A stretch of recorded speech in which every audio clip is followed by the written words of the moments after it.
Welcome to Kweku One-on-One. You know the expression, it doesn't take rocket science to figure something out? Well, obviously, that suggests that rocket science is a complicated discipline. Well, my guest today is Dr. Kludze. He's a rocket scientist working with NASA. He's the first African ever to command and control a spacecraft in orbit. And as one of NASA's best and brightest, he's a member of the team established by the United States government to explore Mars and beyond. What has it taken him to rocket to such achievement? That's one of the questions we want to explore. And also the lessons for Africa and Africans as we struggle and scrounge to satisfy the very basics of life. You're on to Kweku One-on-One.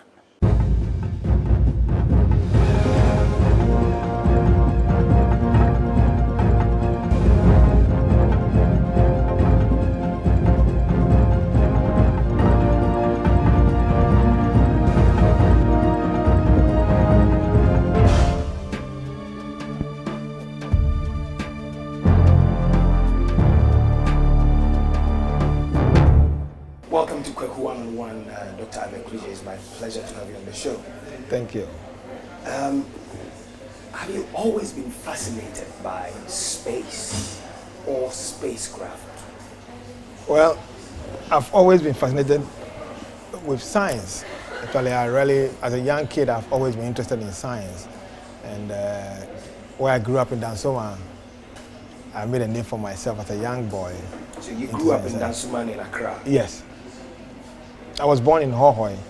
The Volta region. The Volta region. And then we moved to Accra when I was about 5 with my brother, my late brother. So, and then we stayed in Dansoma till I went to Cape Coast at the Saddle. And then we went back and forth to Hohoe.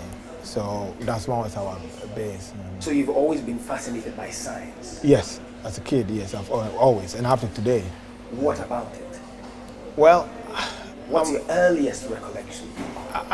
I try to understand how things around me work, and in so doing, I question a lot of things. So if I don't have an answer, I don't know what it means, I'll try to find out.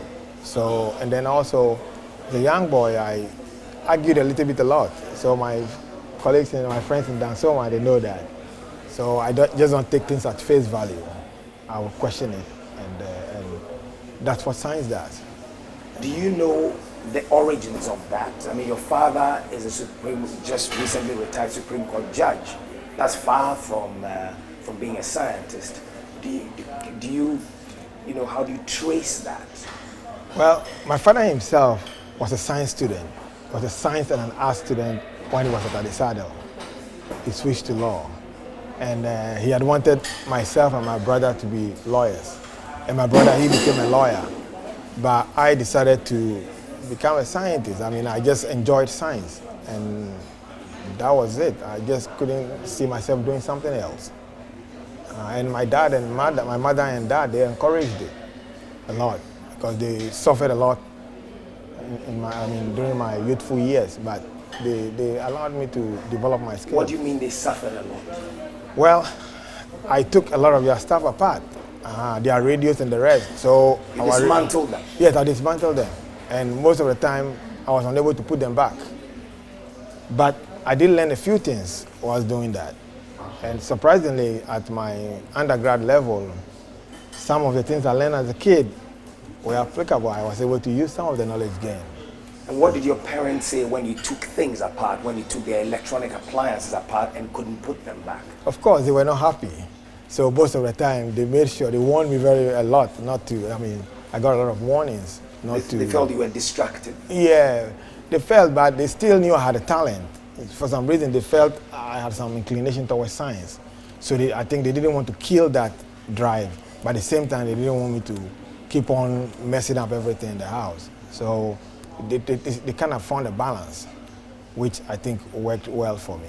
So I got a tape recorder. They bought me a tape recorder very early because I'm sure they wanted to distract me a little bit. And then did you take that apart?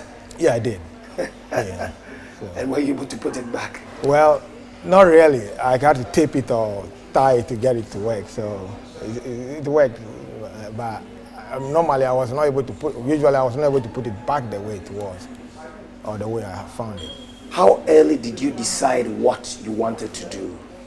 Well, at about age 10, we took a family trip, as most families did those days, to the airport, to the Kotoka airport. And at that time, you can go up the viewing gallery and look at the planes, the airplanes landing and taking off. And that was a big deal for me as a kid. So once we went there and I saw the planes landing and taking off, I became interested in that. And I decided that I wanted to be a pilot. Never sat in a plane, only saw it in the air and landed, and that was it. How old were you then? I was about 10 years old. So you focused on becoming a pilot? From that point on, I only read science books. My friends read Agatha Christie, all those, I only read science books. I only took interest in things that were scientific. And I found out that if you want to be a pilot, you need to be good at math, physics, and geography. So I never played with those courses. I made sure I studied every day when I was in school. And that's how I went the science part. So why couldn't you become a pilot? Well, I found out that, unfortunately, when I was about 17, I found out that if you had poor eyesight, you might not be able to fly, especially wearing glasses. So my mother wore glasses, my brother wore glasses, my father did it, wore glasses too. So it was obvious that I would be wearing glasses, and as you can see, I'm wearing one. So that my hopes kind of dashed at that point.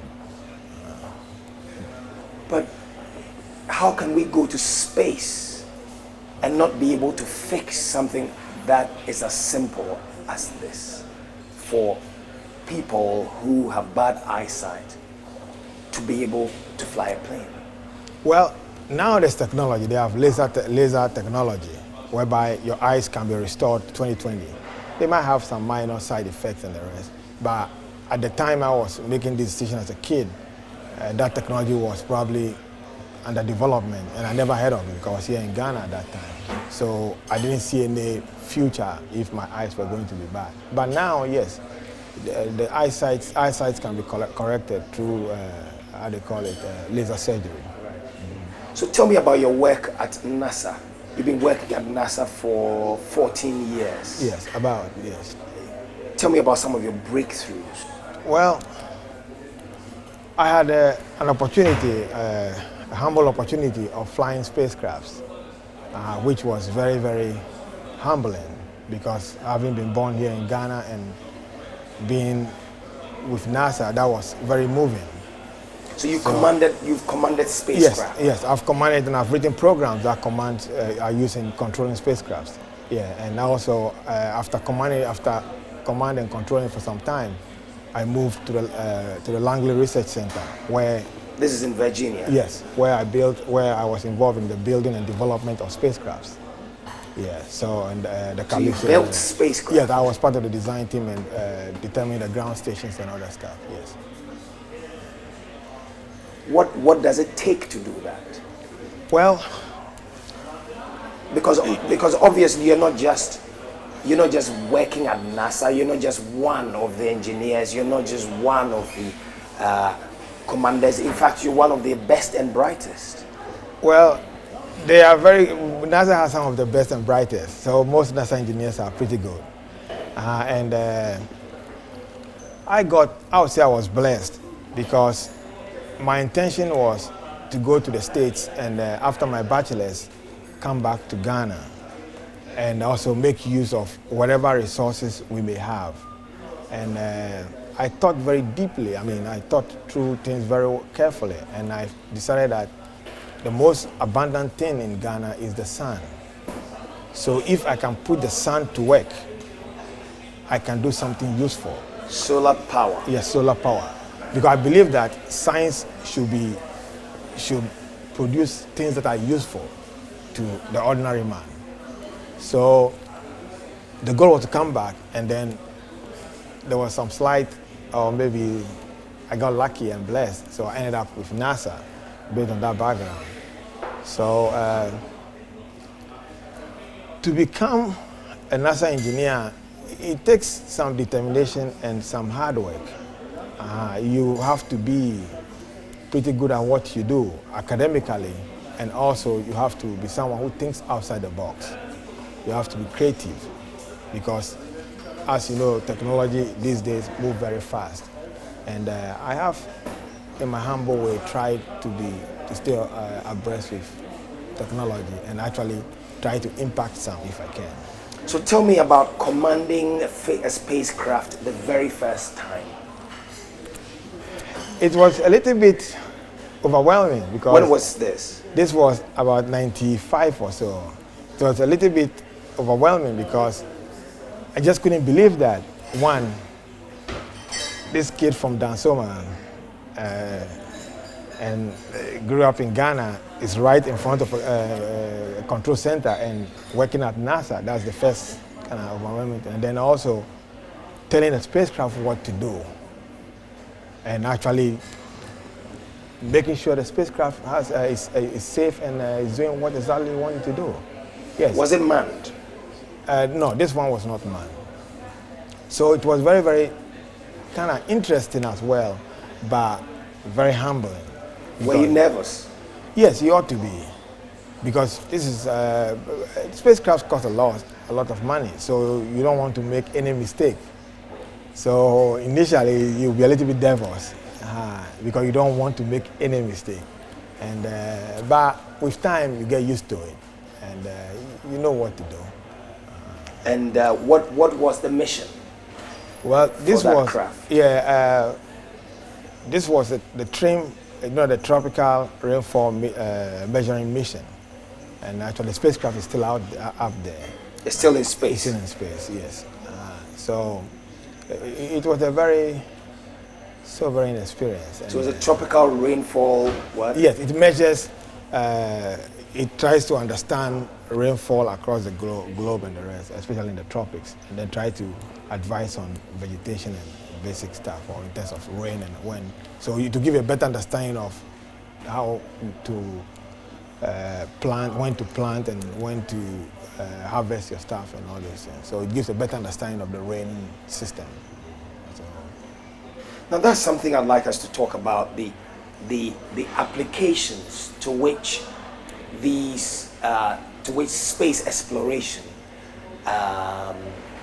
benefits ordinary people. Yes. On the on terra firma.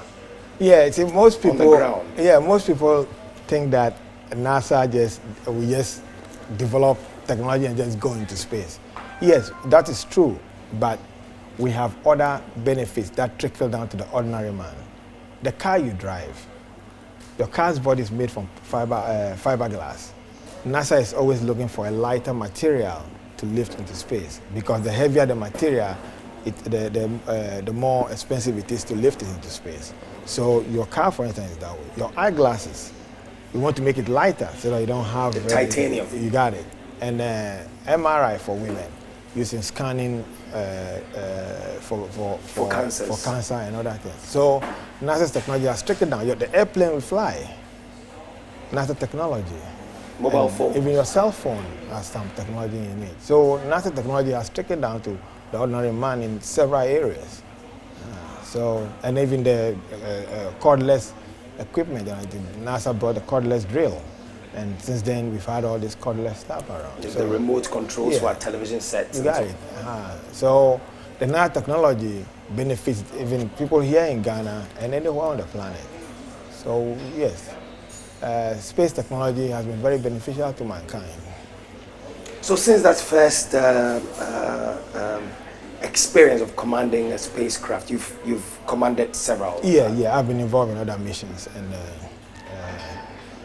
even when Columbia went down, I was involved in the team that put together. There's a Columbia spacecraft which, when it was returning to Earth, crashed in 1986. No, that was Columbia was in 2003. 2003. Challenger was in 1986. That's right. Yes. Thanks for the correction. Yes. So the Columbia one, for instance, a team of us came up with a proposal that might help prevent such catastrophes. So we proposed a camera, and that can be used in inspecting the spacecraft before it tries to enter Earth. And actually, we were successful in doing that. And that incident was caused by a bit of the panel that came off or something. So the heat was able to slip through the cracks, and then the rest was what we all know about. So tell me again what the solution that you put together is being. The camera that we developed will be used in scanning the spacecraft, and if there are any cracks anywhere, we will detect it and be able to either fix it or come up with a better solution in handling that. And you were a member of the team that did this? Yes. But not only that, you're also a member of the team that is working on craft to go to Mars and beyond. Yes, as a NASA engineer, when I was at Goddard Space Flight Center, I was involved in, I was leading the team as a requirements manager, and our goal was to develop the communication system here on the planet Earth, on the moon, and on Mars, so that whatever vehicle we send out there will be able to communicate with us anytime we want to. And also, of course, NASA's vision now is to go to the moon, Mars, and beyond. And my goal had been to contribute in my humble way. And that's what. But it's not just your goal. You're being selected to be part of the team. Well, you're being humble. I'm a NASA engineer, and our job is to try and help or participate in NASA's effort to realize its goals. And I am one of the engineers. So how far has that gone? And the vision is to the timeline you're working with is 2020. Yes. Am I correct? 2020 and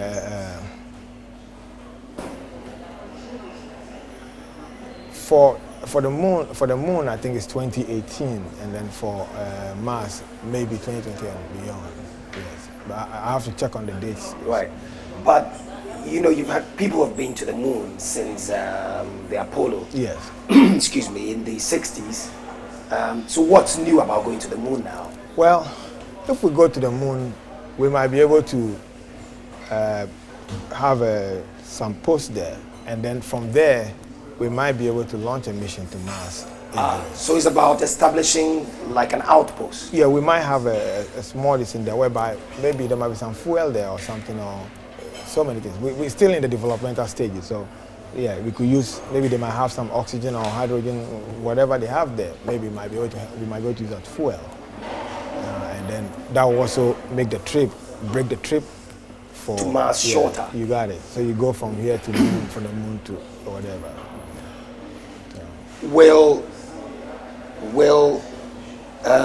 And are we talking about a manned mission to Mars? Yes, eventually. We have had a lot of robotic missions going to Mars.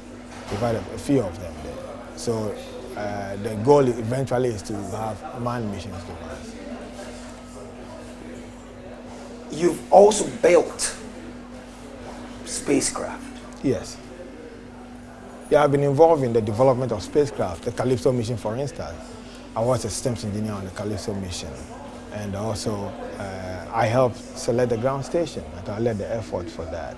And I was also the requirements manager, making sure that all the pieces fit.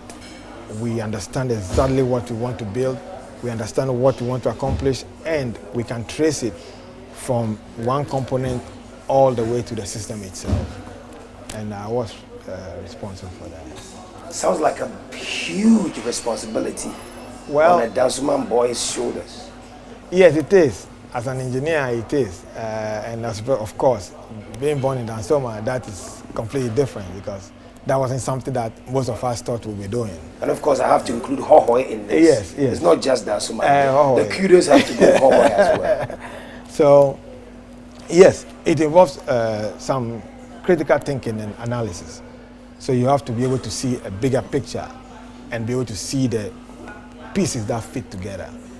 And that's where I have my expertise. Putting together. That's where your expertise is. Yeah, engineering and the design of complex systems. That's what my PhD and everything. Yeah. So. Now, given that you're building the spacecraft, you work on the communication systems, you've commanded spacecraft. How about going up yourself?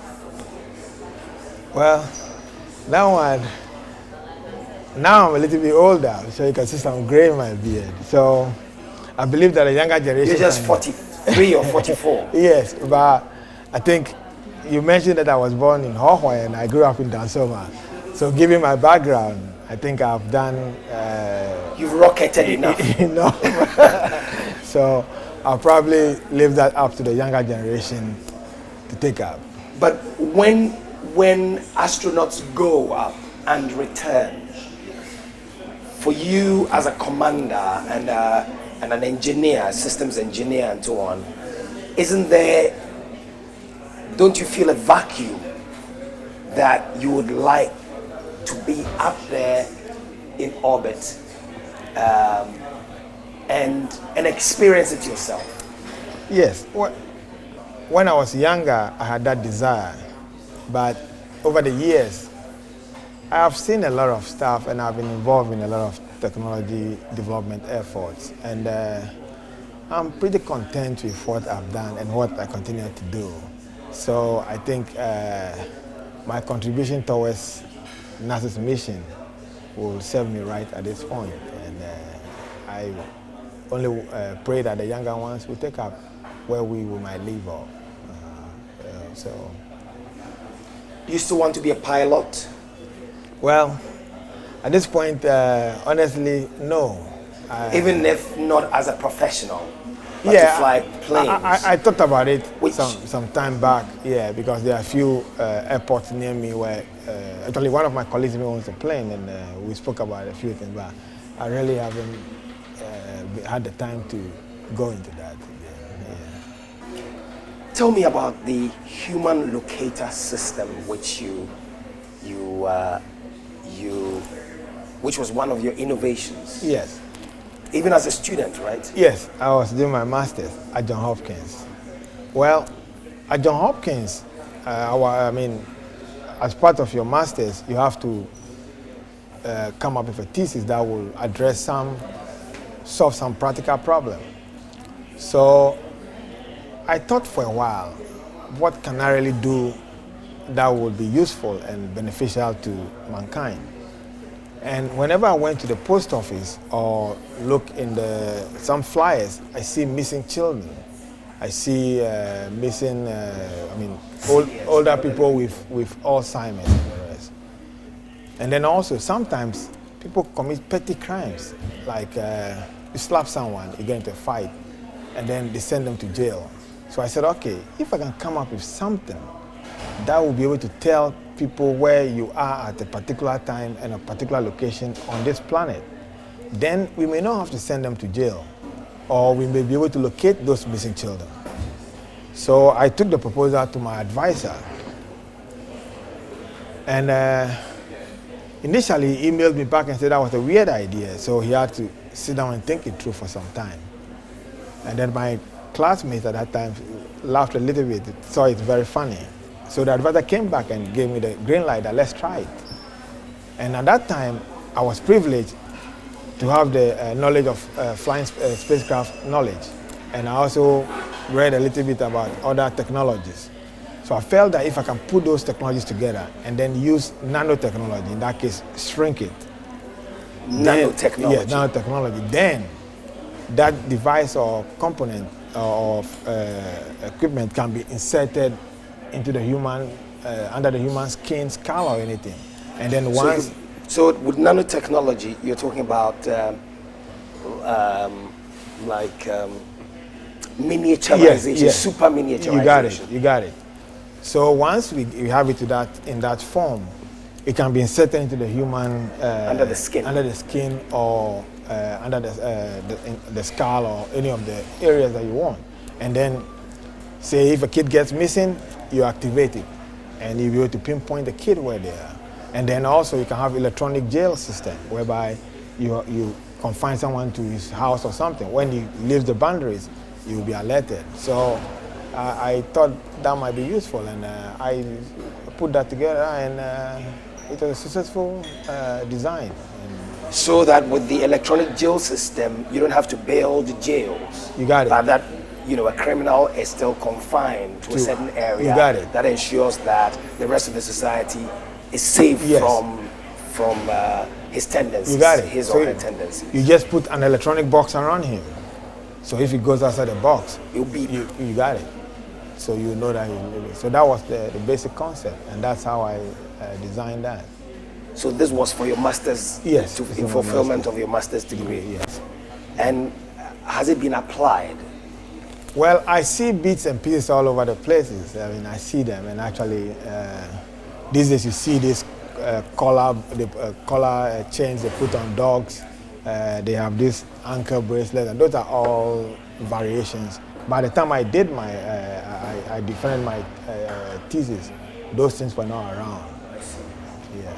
And I think they're even applied on some in animal research, Yes. in wild game Yes. and wildlife facilities. So for now, there's been a lot of applications. But as to whether they saw my thesis, I don't know.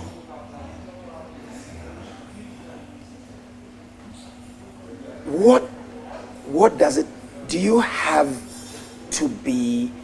I'm trying to establish the difference between people who are scientifically inclined as against students, young people who are inclined towards the arts. Are we different? Are you born with it? Would you have been as good a historian if you had gone in that direction? Or a lawyer, as good a lawyer as you have become an engineer, if your father had had his way with you? Well, that's a very difficult question because some kids are rounded, whereby they are good in arts and they are good in science. Some kids are very good in science and might not be good in arts, and others might be very good in arts and not science. So I think that it's a combination of factors: your environment, how you grew up, and how your parents nurtured you. I think that also has an impact on how you think and what kind of paths you take in life.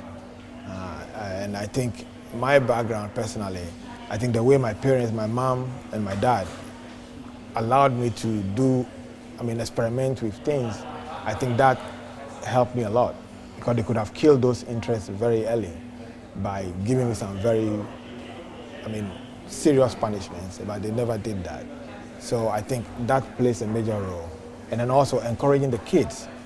Because my parents, my mom especially, and my dad too, if I take an idea to them, they encouraged it.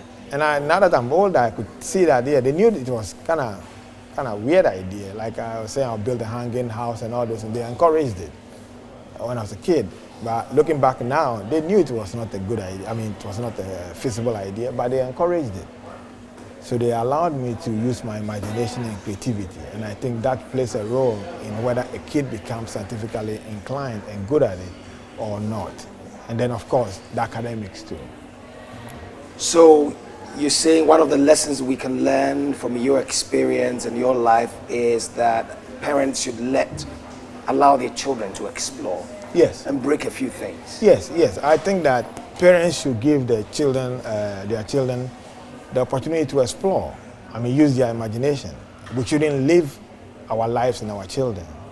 We should allow them to think and do things for themselves, and sometimes encourage those things. Yeah. There might be some minor financial Implications. pains and implications and other unexpected consequences, but it's still okay. Eventually, you'll be bringing up a kid who is very rounded and very, very analytical and creative. Could you have achieved what you've done and broken the barriers that you have if you had not gone to the United States? Well, I'm not sure, but maybe I might not have maybe I will probably not work for NASA, but maybe I might be doing something else. So I was interested in science, and I'm not sure where I would have landed, but I'm confident that I will be doing something that might relate to, that might be in the science field or engineering. Do you think that the system, the educational system here, the curriculum, the content and so on, slows us down? Yes, I strongly believe that our educational structure focuses too much on theory. There needs to be a marriage between the theoretical aspect and the practical aspect of our education. And also, by allowing the practical aspect to kind of come together or integrate with the theoretical aspect, the student or child is able to understand what they are learning, not only memorizing it. So applying it will be easier. We've had so many problems, like we've been farming and that's one of my, this is something that had always been on my heart, that since I was a kid, people I follow my grandma and other people to the farm, and we use the hoe and cutlass, and we are still using it. There ought to be a way whereby somebody can use science to solve those problems. And I think that's where we need to try to come up with practical solutions. So our thesis and dissertations at our universities and colleges should not only be theoretical, we should solve real and practical problems. What can we do? We have congestion here at Tetakwashi. That could be a thesis, a topic. How can we decongest Tetakwashi? Something that the ordinary man can feel, not come up with all the knowledge and the PhD and the degrees and just have the idea or the concept sitting on the shelf. You want it you want it in a way that it could trickle down to the ordinary person. Applied research. Yes. And also, we should also not just limit ourselves to the intellectuals. When I was a kid, I know that Kokompe and Swami magazine or this thing, they were able to put a Mercedes engine in a Toyota and vice versa. They were very creative. And some were even able to build some machines from the scratch. So why not we try to take those crude knowledge and intellectual knowledge and put them together. I think by doing so, we might be able to solve certain problems that might be facing Ghana at this point. How different are your siblings from you? No, they weren't that different. We all grew up in a similar manner. And my older brother, Kludze, who eventually became a lawyer, he died in 2004. He had a major impact on my educational career. Because he was a science and an art student. He was a rounded student and a good one. And then my other sisters too, they have also done well considerably. So I was just different in the sense that I like science more than most of them. And that was all. Well, when will an African go to the moon? Well, it will take some time, but I think it's not that Africa does not have the intellectual capability, but it might be a matter of resources. Resources, because to go into space. Other than human resources. Yes, we have the human capital. I mean, we have very bright Africans, but I think it's a matter of resources, and that's where I think might be the problem for Africa. So based on what I see now, it might take a while, a couple of decades. Should African governments invest more in technology? Yes. If you look at history, every power or every major country has one way or the other developed technology that brought it to where they were or where they are.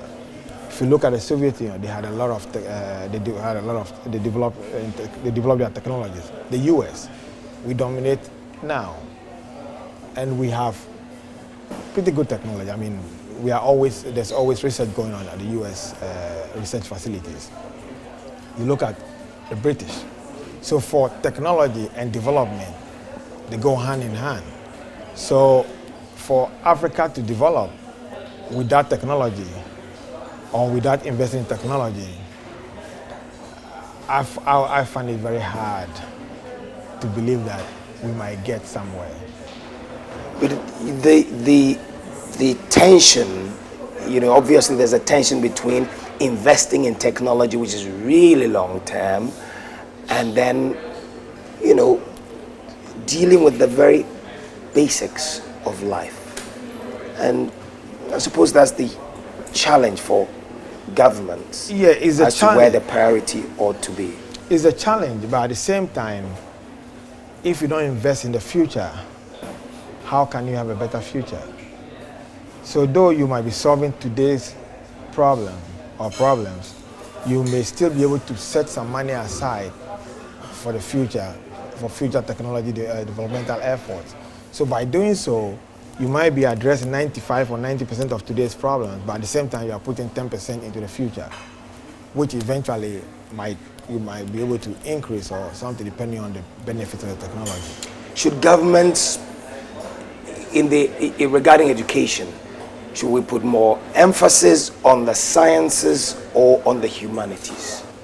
I think there should be a blend, because if you have only scientists, life might be boring. You need a combination, the arts, the sciences, the other fine arts and other things. So you need that.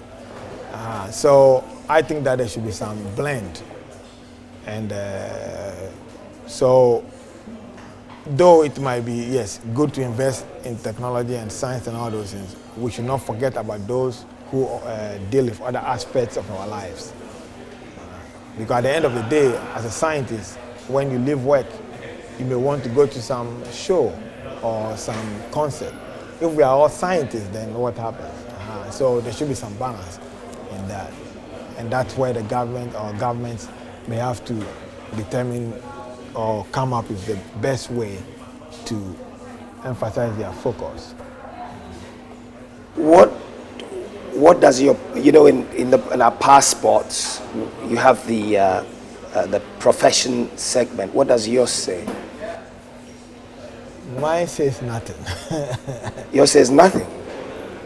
Yeah. It doesn't say space engineer? Mine says nothing. Until I came to Ghana on a different passport. So that's different. Why? Well, I came to Ghana on an official visit. So I came on a U.S. official visit. So I came on an official passport, official U.S. government passport. And that's different from the regular U.S. passports. So your passport doesn't say what you do? No. When you go next to work, what will you be working on? Well, as mentioned earlier on, I'll be contributing my humble way towards NASA's mission to go to Mars, to the moon, Mars, and beyond. And that's what I'll be doing. Do you think that we will be able, in half a century from now, or perhaps in your lifetime, because you're still young enough, to send whether manned or unmanned missions to Saturn and some of these other planets? It's possible. And as a scientist and also as an engineer, I'll not say never. It depends on the priorities. And I think we have some of the technologies and might be able to develop some of the future technologies. So going there in a couple of decades, that should not be impossible. Really? Yes. As far as to Pluto one day? Well, you never know. Whoever thought we would be able to land on the moon? Right. So you never know. Do you believe there's life elsewhere? Life as we know it? Well, NASA's mission, one of NASA's mission is to try and find out, to take care of our planet here and also to be able to find life out there. So, personally, I don't know. In 100, in 200 years? I really don't know. Might we find out?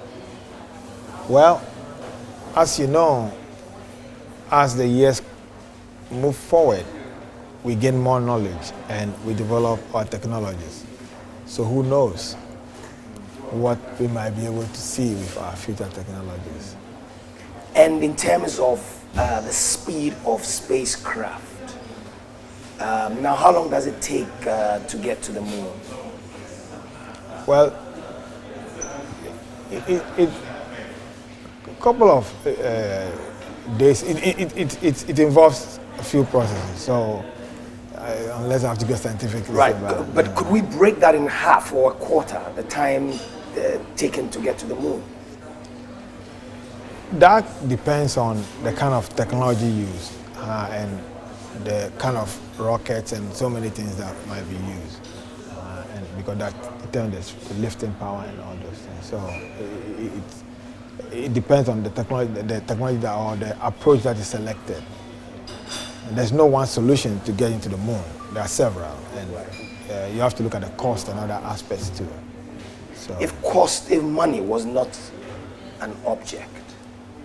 Well, if money was we have unlimited resources. That's what they did in the Apollo time, and we got NASA was able to put man on the moon within a short time. So if there's there are no constraints on money, then a lot of things might be possible.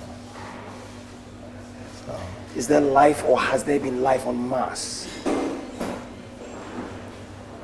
I don't know. Water? Well, some ice have been found on Mars, but NASA is still exploring to understand the planet better. So hopefully we'll get some pretty good knowledge of the planet by the time human beings visit that planet. Are there other universes? Do you think that we live in a multiverse as against just one universe? Well, as you know, we have several galaxies. So, like I said, as technology advances, our knowledge increases. So, that's a question that has been debated for a while. So, I don't have really a position on that. Okay. Will you eventually one day return to work in Ghana, maybe with Ghana Air Force? Take them higher than they have gone so far? Well, my goal had been to impact both the young and the ambitious, both in the US and in Ghana. I'm not sure what role I could play given the fact that I'm domiciled in the US, but visits home to see my parents and families, I believe that I might be able to impact a few kids. And actually, about 2 weeks ago, I decided to institute some scholarships in my village, Hawaii, to help the underprivileged kids. And I think I may not have to impact Ghana by my technological knowledge, but I might be able to impact in other ways, give back to the community I grew up in. And I do that in the US too. I give back to the community I live in, and also and I've been actively involved in Adisadel's efforts. And that I believe I might be able to impact a lot of people that way, rather than coming home or coming to Ghana to work for this. Is Adisadel the best? Is Adisadel the best school in Ghana? Yes, Adisada is actually one of the best schools on the planet. Yeah, it gave me the foundation. On a serious note, it gave me a very sound education. Very sound education. My physics, my math, and the rest gave me a solid background. So when I went to the US, it was not as challenging as I thought initially. Yeah, so my Adisada education served me very well. Well, look at what you've done with an Adisada college education. Imagine what you would have done if you had gone to Achimota school. Well, thank you very much, Dr. I feel like you. Thank you.